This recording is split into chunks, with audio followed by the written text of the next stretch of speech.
we there yet? Yay! Okay, so it's time to go over another bit of code. The next mission is called Longingly Awful Trip, and it is our attempt for Jebediah to reach space and gather science and bring it back safely. So this is a longer mission, and the previous mission we just wrote the code that says when you do this, when this happens, do this, when this happens, do this, and so on. We're all done.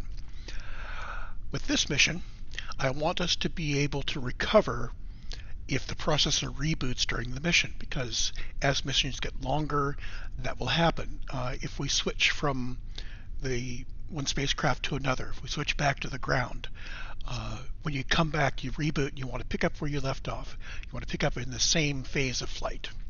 You don't want to pick up at the beginning of the mission and have to roll it forward and say, we're already here, we're already here, we're already here. You want to start right off with whatever phase you're in. So we are adding some logic to the mission code, which will handle these mission phases. We are adding a package called persist, which means you can store something, and when you reboot, you will be able to recall it. And of course, the Go script. And there's a small change to the standard library. Let's start with the small change to the standard library. We can get that out of the way. Basically, these three variables up here are the equivalent of environment variables in most programming environments. I've made them global so that other packages, once we have this running, this is the standard library so everybody has it, they will be able to access libdir, homedir, and dirpath as global variables to find out where the library files are, so they can pick up standard versions of things. They find out where the home directory is, so they can pick up custom versions for this vessel or store files for this vessel. They'll come in later. And dirpath, so they can say, well, here's the various places that the package manager will look for source code. Secondarily, as my packages get more complicated and start referring to each other, we're going to have this thing of A depends on B, B depends on C, and we end up with diamond dependencies. I depend on two packages that both depend on one. That one may only want to have its script run once. That's the case for persist. So now I have modified load file down here at the bottom. You can see bottom right. We've added logic that says we've got a unique set called package ran, and if it already contains the name of the package, we're done. Otherwise, we add it and then we run path. Now I'm adding it first. So if package A depends on package B and package B depends on package A, we don't want our system to recursively load file B, load file A, load file B, load file A. The way to break that is you say A load files B, B does its load file of A, but somebody else already did a load file of A, so that load file returns immediately. So when B is running, B depends on A, but it won't actually have A yet. Now, I am not sure, but maybe this works if B depends on A, but it depends on A by asking for functions. Or if I do things like declare my global variables and then issue my dependencies. So it might be global, global, local, local, and then use load file. We'll have to juggle that around. That won't become important until the first time we have a circular dependency. And when I hit a circular dependency, the first thing I'm going to want to do is think, why do I have a circular dependency? And how can I prevent having it? There are cases where you will have them, and where we have two cooperating packages that really do have this circular dependency. We will have to figure out how to set up the load file declaration so that those two packages can load. You can load either one first, it will load the other, and then you've got them both. And again, I think it would be enough to have variables first, and then the load file, and then the functions for that. So that's the standard library change. Mission got extended. I think I will look at how we're using it before I look at what it does. This is what I want the use case to look like. So mission is going to load up mission in phases like it did before, and it starts up the stager. And then we have this list. So I'm going to do mission add of a list of phases. Each one of these bracketed things, this is a function delegate, an unnamed function. When I'm passing, create the function, and it passes the delegate into the list. So I end up with a list of function delegates. And I've commented what each one is. So this first delegate says, wait for the flight engineer to initiate flight. So these delegates will return a positive value for call me again in that long. So this bottom here says return, call me again in 1/10 of a second. So we're doing things, typically we'll do something and return call me again in this long. And if we're done, we can say return either a 0 or a negative number. That says go on to the next phase, and if it's like -5, it says go on to the next phase and call it in 5 seconds. So our return value is either call me again in a while, or go immediately to the next guy, or call the next guy after a delay. That's the 3 things we can do.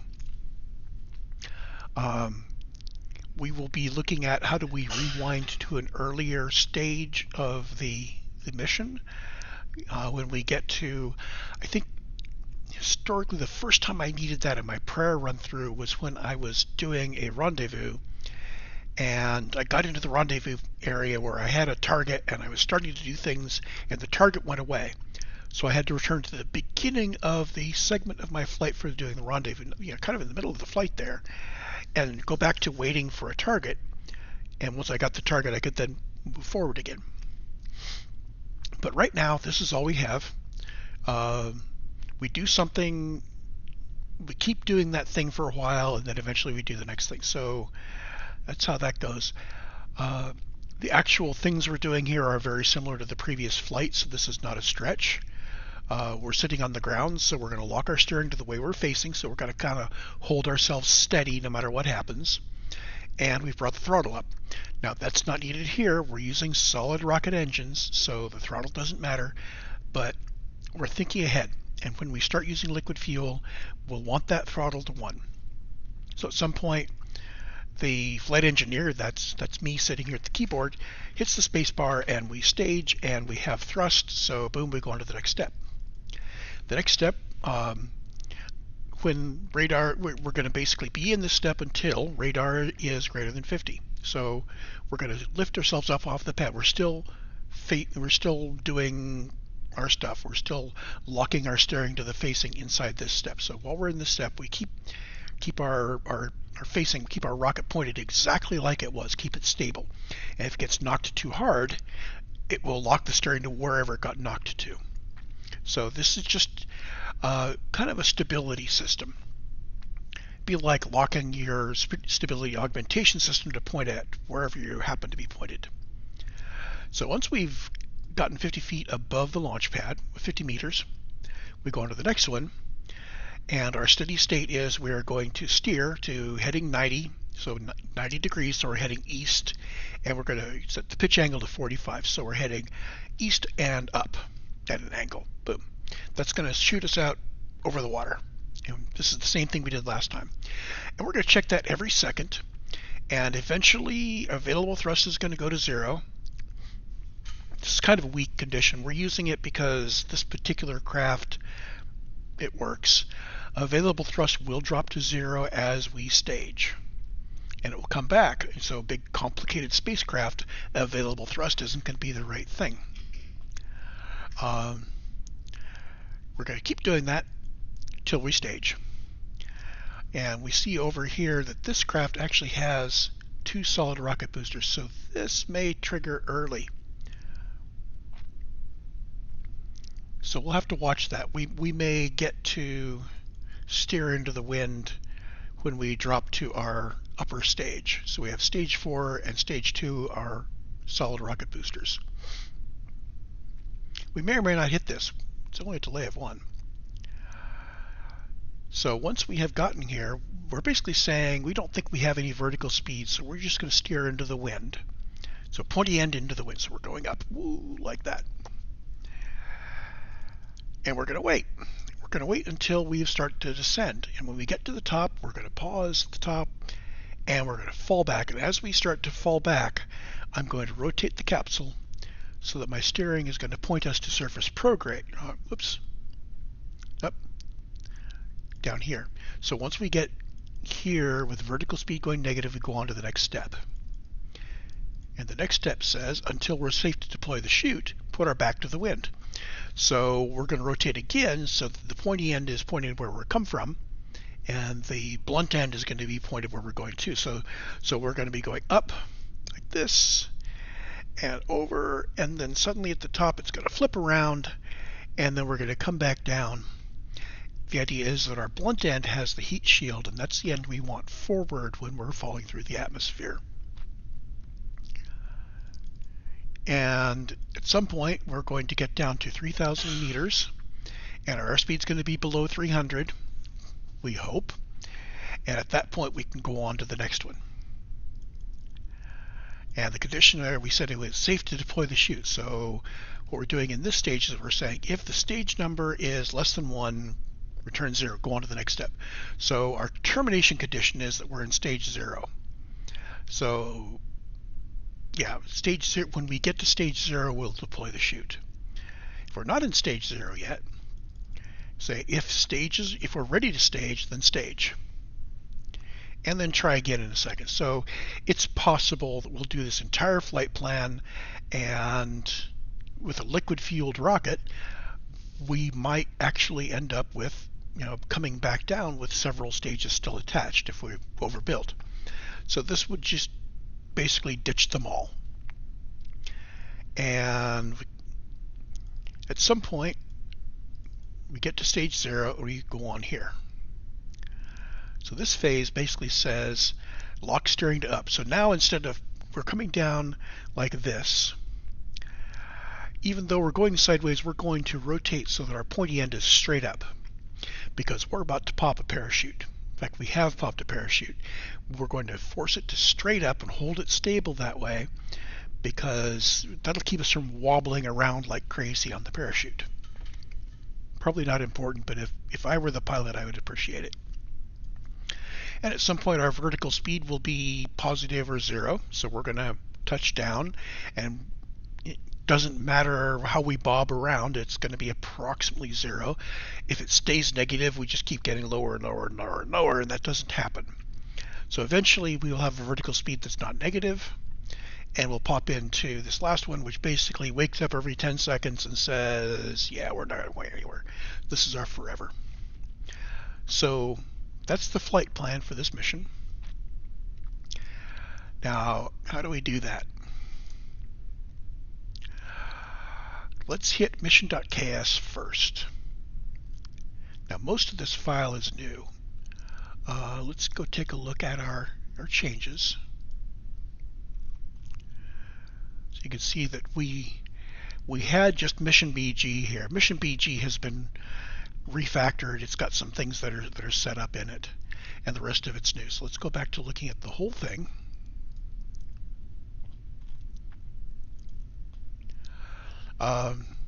We have a list that's in the mission plan, which we're going to fill in, and we have a flag called Mission Abort. And we want to have a notion of what phase number we've got a linear list of flight phases. So we're going to be in flight phase 2 or 3 or 4, and we're going to persist it. So mission phase, the core of it is get mission phase from our persistence. We'll talk about persistence afterwards. So this says if we have a variable called mission phase that has been persisted, then grab its value. Otherwise we get a default, which is 0. Now we're passing in an increment. We'll see how this is used later, but what we want to do is increment our phase by that number, and then clamp it so that it is a valid index into the mission plan.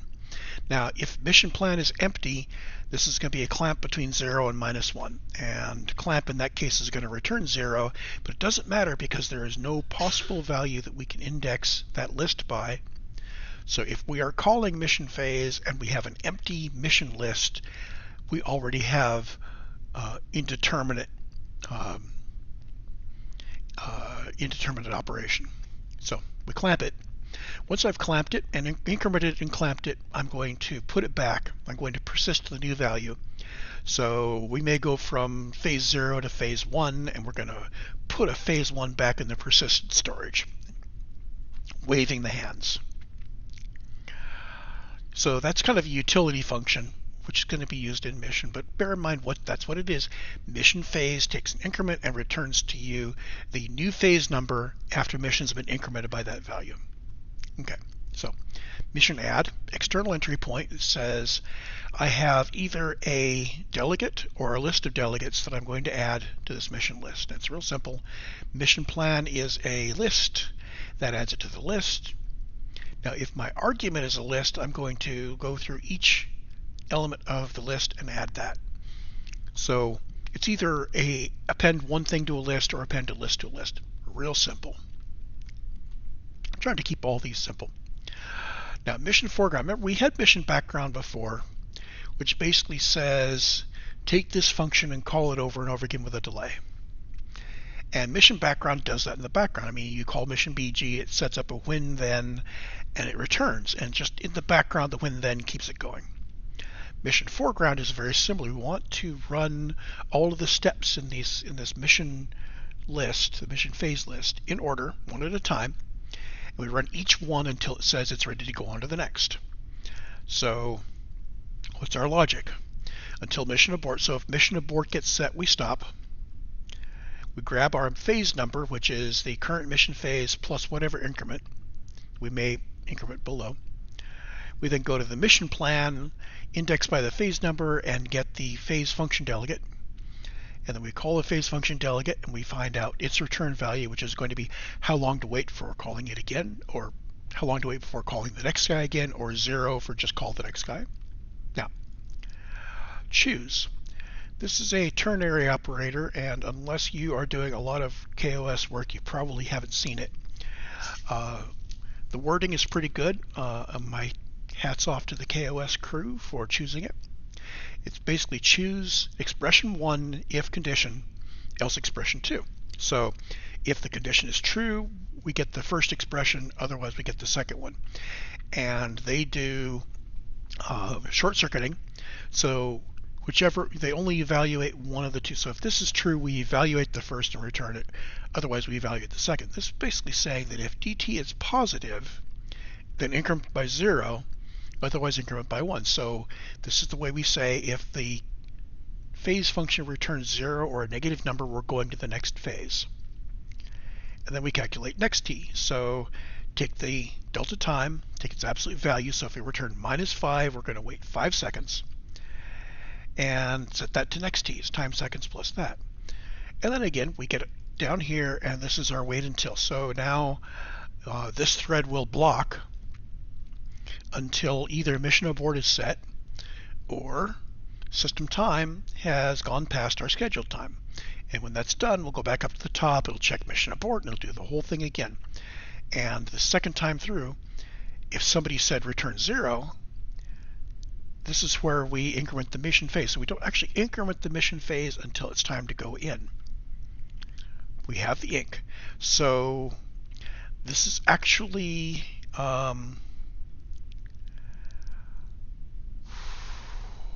this is potentially a problem. During this delay, if someone other than the mission plan, somebody outside the mission plan were to reach in and change the mission phase, we might increment from what they said. So somebody else might say, oh, we need to force mission phase 5. If inc is set, we suddenly would go to 6 instead of 5. So I am thinking that we actually need to apply inc here, which means possibly mission phase and increment are two separate things. So I am going to refactor it live as we go. So mission inc. And if we call mission inc, it's going to default to 1. Mission phase will no longer take a parameter. This will no longer increment it. Now we still want to clamp. It's very important to clamp because if we reboot, the new code may have a shorter mission list. And we don't want to try to go out of range. So this will clamp us back into range. So we keep this. Now, in this case, we do not want to put the clamped value back. We can just leave it the way it is because we'll clamp it each time we come through. Just like that. So we can refactor away that. And now we can refactor P away. So mission phase is just get mission phase and clamp it to range. Now mission inc, it's only going to be called, well, right now the only valid increment is 1. So if we call this, we're going to always increment by 1. So I'm going to say put, what am I going to put? I'm going to put the result of the call to mission phase. And I don't have to return. So mission inc will just increment it. So by splitting those two functions, those two behaviors into separate functions, we have now reduced the complexity of our code. Let's fix the comment. So mission phase returns the currently valid mission phase clipped to be a valid index into the non-empty mission plan list. Operation undefined if mission plan is empty.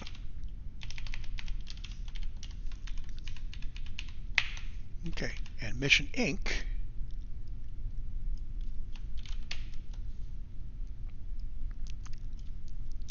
increments moves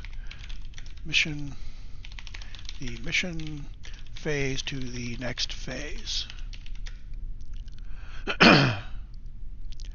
Note that the stored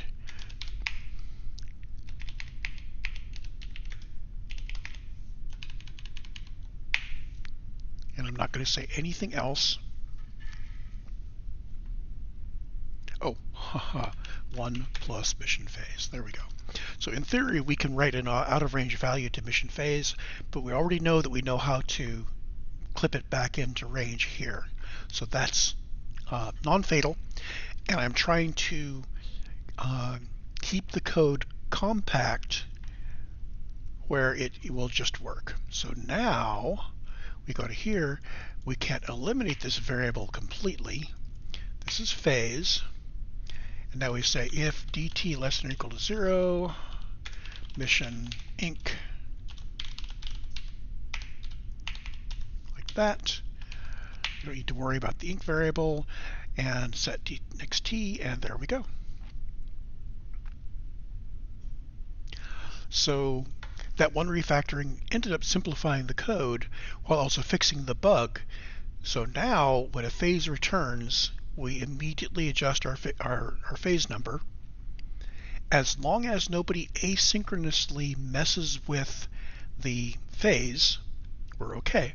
Now, I think that we only run threads, each thread will only run when the others are blocked. So I think that other things happen while we're inside this wait, which is perfectly fine because we refetch mission phase number from whatever it is.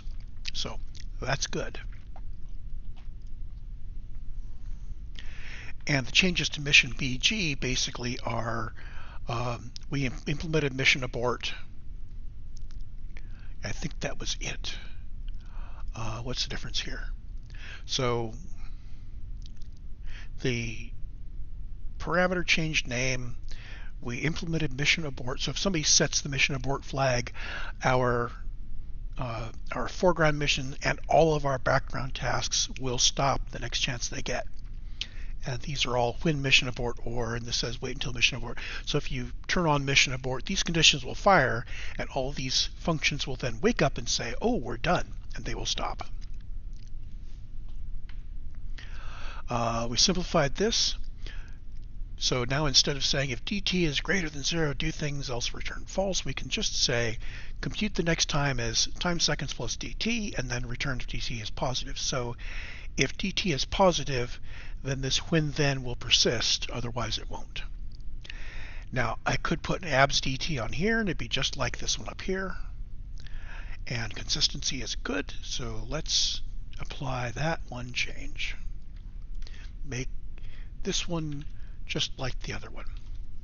My original thought was to try to unify the foreground and background missions, but there was the basic problem that the background mission is a sequence of when-thens, each one firing another when-then, while the foreground is literally waiting for each one and running it in the same thread. Now, if I did unify them, foreground could use background to call a function that does the stuff in here, and then it would have to have that function be separate, and it would have to wait for it to be done. So there's the code. And I suspect that this is going to go a little long, but that's all right because this is a bigger change. I was originally thinking this might take an hour. We are at 26 minutes now, so that's close enough that I'm going to go ahead and try to fly this thing. So let's turn off the editor here. And we can see that everything is all set up.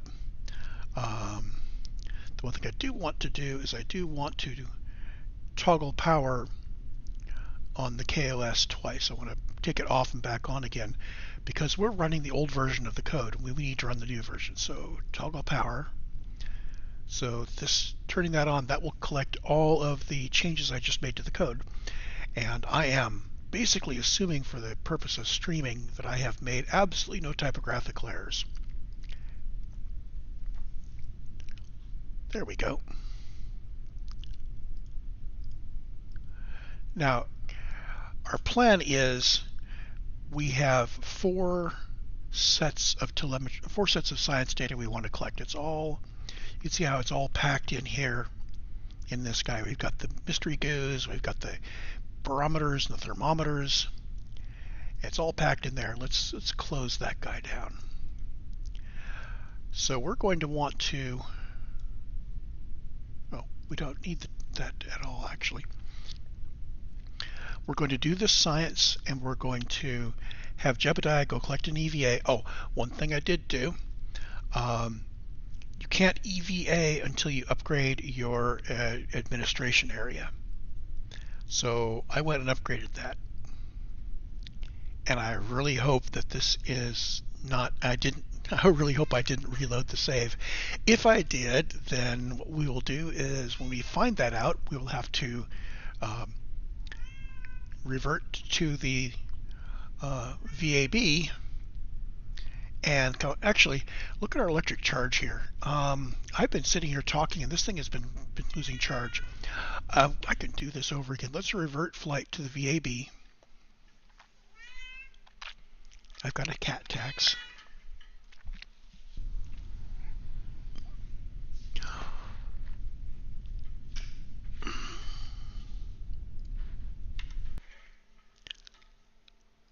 Trying again. So we're going to revert to the VAB here real quick, and we're going to go out and make sure that I have upgraded the administration center so that we can EVA. Otherwise, we'd get up on orbit, well, not orbit, but into space, and Jeb would say, I haven't been trained in this. So astronaut complex, and you can see now that I've upgraded once. We're at level 2. We can now have 12 active Kerbals, and Kerbals can perform EVAs. Before, they could only EVA on Kerbin. And they can place flags, so wherever we land, I can put down a flag if I want to. And that could be in the grasslands, that could be in a mountain, that could be on the moon. So, that's good. Let's go back to the VAB, pick up our vehicle, and I'm going to have to drag out all that science again. Who's my pilot? Jeb's my pilot. And that's half an hour.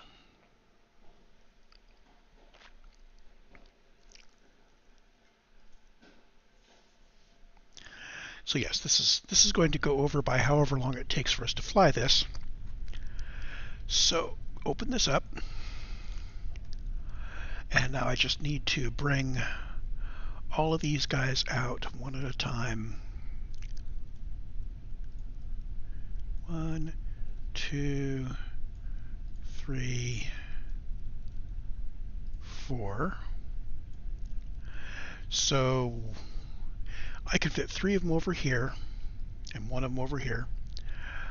I'm going to want to do, well, I need to do a barometer reading from the ground. And I need to do a full set of readings in space. And I need to do a full set of readings at high altitude.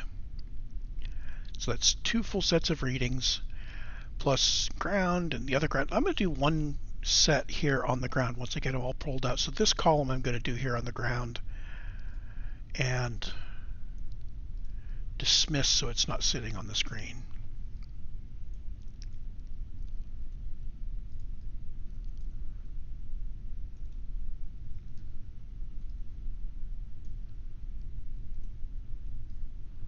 Two-watt thermometer and the barometer and oops.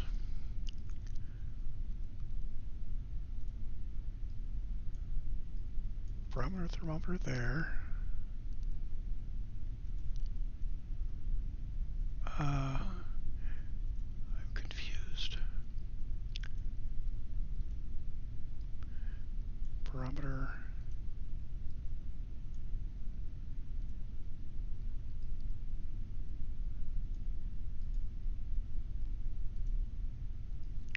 There. If I don't get them pinned right, they go away. So now we can close this. I am going to use our first column over here to grab stuff from here. And again, I don't really need to do temperature scan, but I did put 4 sets of instruments in. So we're just going to keep that. Here's our first atmospheric pressure scan. And mystery goo, we're getting less and less science out of mystery goo, but we might as well just keep it going. Okay. The next column we will do at high altitude. How high? I don't know. It needs to be high enough. The third one we will do while we're in space, and Jebediah will need to do a crew report and an EVA, and when he comes back, we're going to head back down, and we will, I'm thinking, I wonder if at high altitude is going to be over. We'll reserve these. These may be when we land. They may be at a different place when we're at high altitude. I don't know. Now for MechJeb, let's take a look at the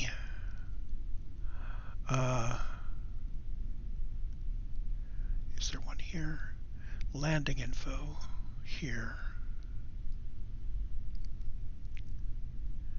So landing info will tell us what our current biome is.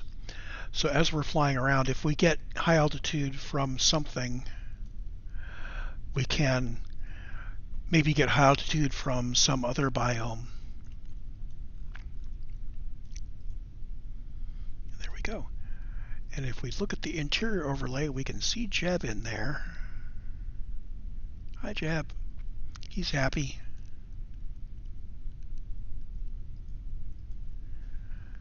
And we launch.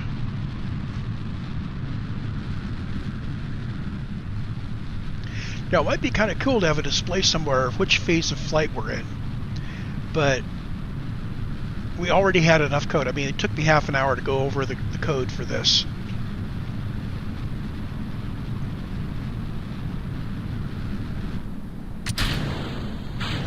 And the nice thing about MechJeb is I can sit here and give my cat some rubbings while all this is happening, and it's just totally repeatable.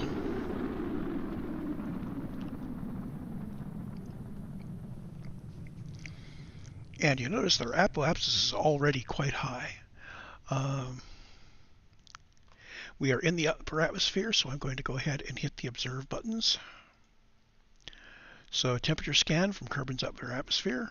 This doesn't include the biome. Pressure scan does not include the biome. And mystery goo observation does not include the biome. Okay. So that's upper atmosphere. I think there's also a flying high. So I'll see if I can hit the flying high on the way down.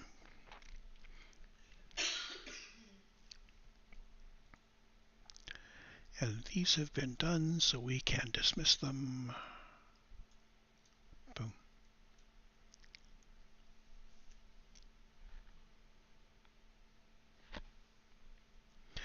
Now, if I were good, I would put in some logic into the flight plan to cancel time warp, so that I could say, well, cancel the time warp when we get to the upper atmosphere or lower atmosphere or in space, so I could just warp forward and it would come out of time warp just in time for me to get the science. That's the lazy way of doing things. I like lazy. So our nav ball here, as long as we're coasting, it's shifted to orbital mode because we're high enough. You notice we're not pointed to orbital prograde. We're pointed to surface prograde, which is subtly different because the surface is moving.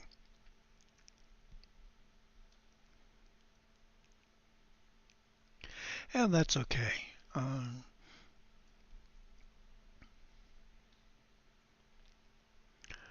We are still going up. 86 kilometers is going to be our peak. And that's close enough. Let's go ahead and bring up the logs. In space, temperature scan, 8 science. Atmospheric scan, 12 science. In space near Kerbal, all of these. And now we do a crew report, 5 more science. And we are going to be fairly steady, so Jeb can step out of the capsule and get an EVA report for 8 more science. Now, because I stepped out of the capsule, I am not sure whether my KOS rebooted or not.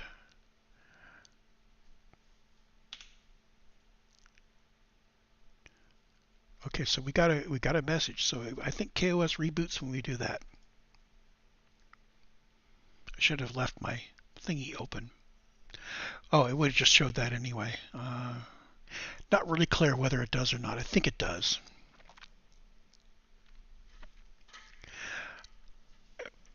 Kitty squirmy. Although I do remember other flights where KOS continued processing. Oh, I know what's wrong. My camera's on our device. The camera's supposed to be up there. It's so this is the location I use for Zoom calls.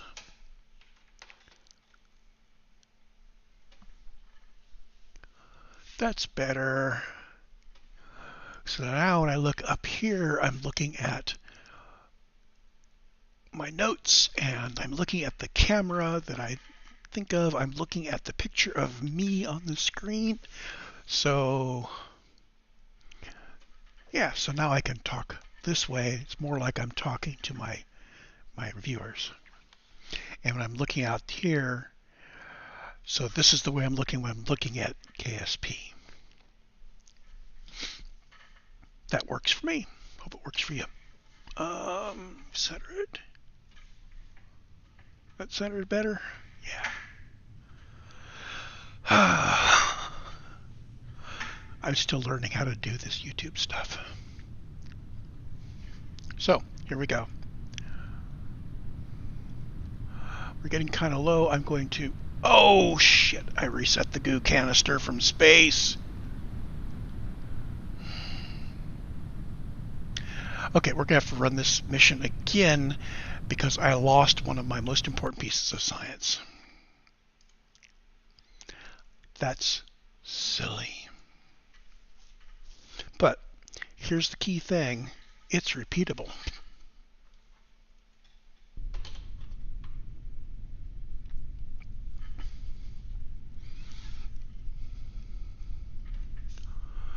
I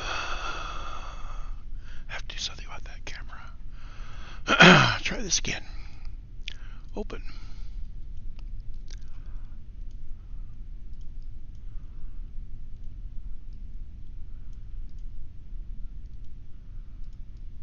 So there's the ones we're going to start with.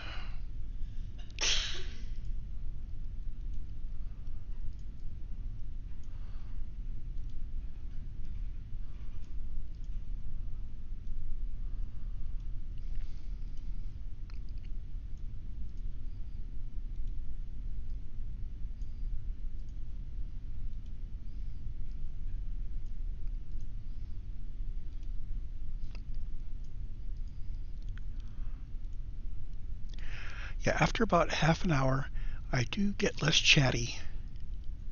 So half an hour really is what I want to aim for my stream links. Close that. I also start making mistakes, like losing my science. So observe, observe, and observe. And those guys can go away. So what was our plan again? It was these at high altitude. I'm going to watch the biome. There's in-flight, and if there's a high flight that's not high altitude, if there's a different thingy in the middle, I'm going to try to hit these in a hurry. So watching the biome very carefully. So flying over it, we've done the flying over stuff. We haven't done flying over with a barometer. So let's do that. So there's our atmospheric pressure.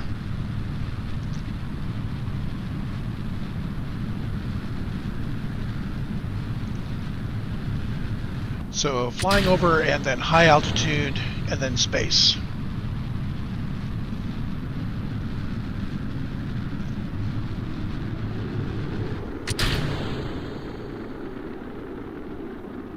And all of that triggered so quickly. Upper atmosphere of Kerbin. There we go. Log, log, and log.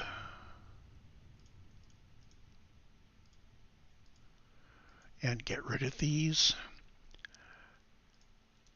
So these are left, and those are for space. So I should be able to time warp.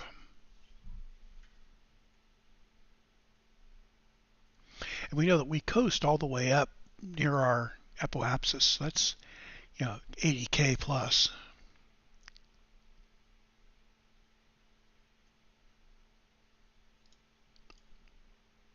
Now we're going to wait for the turnaround. I don't want Jeff to be on the outside of the pod when suddenly it flips around. So it's tempting to do something where anytime we're outside, as we're going up, once we hit the top of the atmosphere, point ourselves up and then not go surface retrograde until we're back below the atmosphere again. So that might be a way to prevent this flipping around.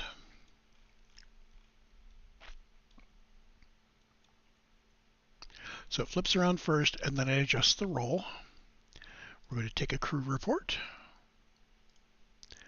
And Jeb goes EVA. Oh, and I was going to watch the console again. Oh, well. EVA report. And now beat aboard.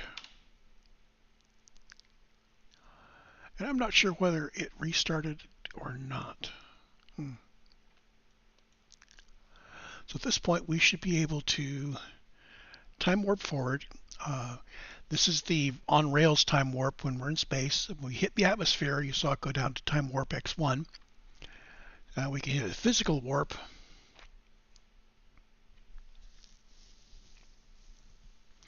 And I think the next thing we do is when we get down there where we want to put out the parachutes.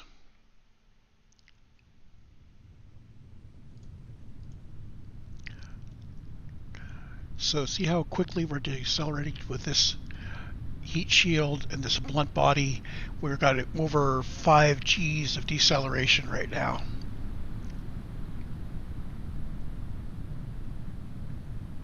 And we're already under 300 meters per second, so we're already basically safe to pop the parachute. I'm going to just monitor this. So it says it's safe.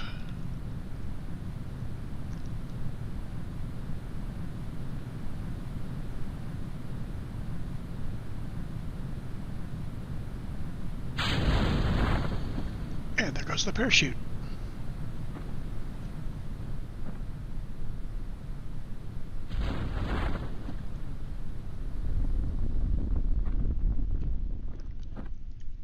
And we are, wow, 100 meters above the water when it finally gets to slow down. We might want to pop these chutes a little higher. And everything's still in here. Eventually we will have a container on our vessels so that we can transfer all the science to the container and get rid of all the experiments so we can be much lighter when we land. So let's see, is there a, what's the weight? MechJeb will tell us, as I'm curious as to how heavy we are. Vessel info.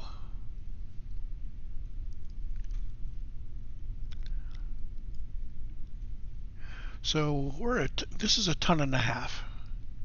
Not too bad. Now we have done EVA reports over the water before, so Jeb doesn't need to get out and do that. Yay! We just recover the vessel,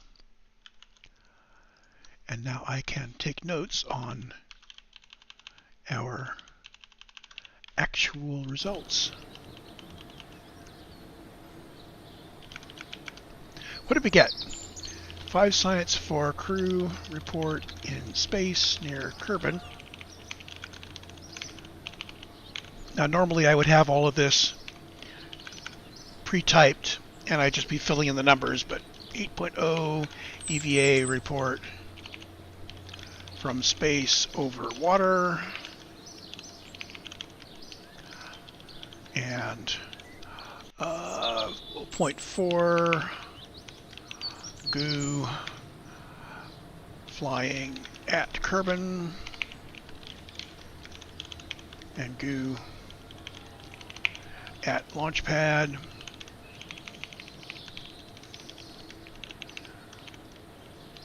and goo at upper atmosphere. Oh, that's worth 9.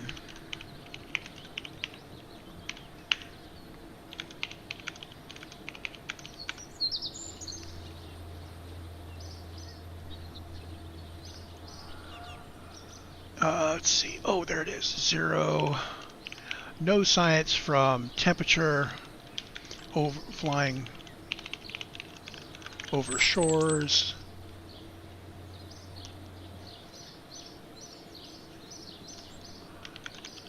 Yeah, no temp from launch pad.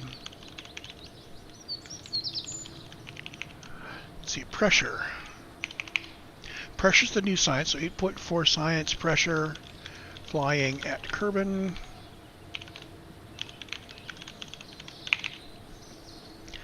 And from launch pad, it's 3.6.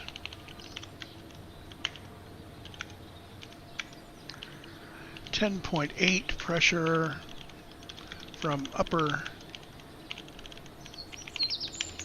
Okay, apparently knowing the pressure in the upper atmosphere was really quite a lot of science. And 8.0 recovery of a vessel after suborbital flight. And this brings us up to total of 84 science.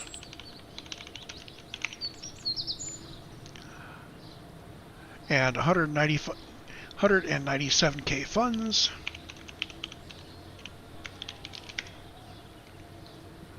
And Jeb gained experience. And we have reputation 56. So 56. Now reputation comes in handy. If you have to decline contracts, it goes down, and you want to keep it high because I think some things, I think you get better rewards when it's high.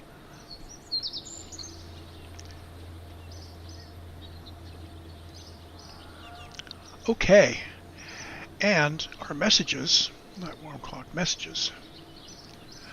We got some milestones. We broke some altitude records. We broke some speed records. We achieved the goal, escape the atmosphere for 32,000 funds. And we completed the contract for another 20K funds, 4 science and 8 reputation. Well, that's just peachy. So we got 45 science. We're 6 science short of being able to get 2 of these. So I'm thinking that this has been almost an hour, so this is a good place to stop. Basic science is the next thing I'm going to research, so let's go ahead and do that. I'm going to need to go grab that 6 science so I can get either probably flight control, which gets us the real KOS part, the real mech-jeb part, and a inline reaction wheel and some aero. This gets us better control, and it gets us a reentry module that we can use with tourists. So 2 people in that module. On the top half, bigger rockets. So the Terrier engine, it's a smaller engine, but you put it on the stage that's going to be in orbit. So when you get into orbit, this is the engine you use for circularization and then for deorbit.